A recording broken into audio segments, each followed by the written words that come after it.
इंसान जब बूढ़ा हो जाता है तो उसकी ख्वाहिशें भी बूढ़ी हो जाती हैं। चंद ख्वाहिशें उसकी ज़िंदा रहती हैं जिस पे वो ख्वाहिश रखता है कि उसकी आखिरी उम्र तक, आखिरी सांस तक वो कायम रहे। एक उसकी ख्वाहिश होती है उसकी आखिरी ज़िंदगी जो आसानी से गुजरे, सुकून वाली गुजरे, और दूसरी ख्वाहिश है उसकी औलाद कभी कभी मुस्कुरा के उसकी रज़ा देख दिया करे।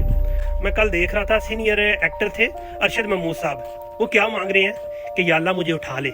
और वजह क्या थी कि बिजली का बिल इतना ज़्यादा आ गया कि वो बंदा जिस हद तक अपने आप संभाल के बैठा हुआ था। ज़ाहिर है कि एक्टर की बड़ी इज्जत होती है, लोग बड़ा आनर देते हैं, तो वो ना अपना छुपा के बैठे होते हैं। कई एक्टर होते हैं उनके पास पैसा नहीं भी होता तो वो अपने आप को छुपा के दाम के बैठ जाते हैं। लेकिन इस हुकूमत ने इस हद तक मजबूर कर दिया है कि वो बंदा भी बुलबुला उठा है और दुआ मांग रहा है, या अल्लाह मुझे उठा ले, मुझसे अब इससे ज़्यादा बर्दाश्त नहीं है, मेरा इतने वसाइल नहीं है कि चला सकूँ।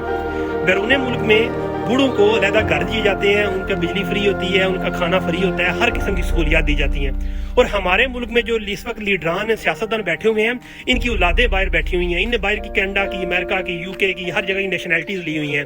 और क्या कर रहे हैं कि जनाब पाकिस्तान में हुकूमत कर रहे हैं, खुद उधर से ये एड भी ले रहे हैं। जो सियासतदान बूढ़े हो चुके हैं उनको उनकी कमाइयाँ भी मिल रही हैं, 200, 1000, 1500 यूरो, डॉलर उनको मिल रहे हैं। उसके बावजूद पाकिस्तान में सियासत भी कर रहे हैं। लेकिन ये नहीं सोचते कि हम बैरून मुल्क में रह के उनकी तहजीब सीख के हम अपने मुल्क में लागू करने के बजाय उनको तंग कर रहे हैं कि हमारे मुल्क के जो एक्टर हैं, जो कि एक ऑनर हैं, लोगों उसकी तरफ एक देखते हैं, मोटिवेशन के तौर पर देखते हैं कि इस बंदे ने इस तरह की एक्टिंग की, इस बंदे ने हमें इस तरह का सिखाया, और वो लोग भी अब बुलबुला उठे हैं।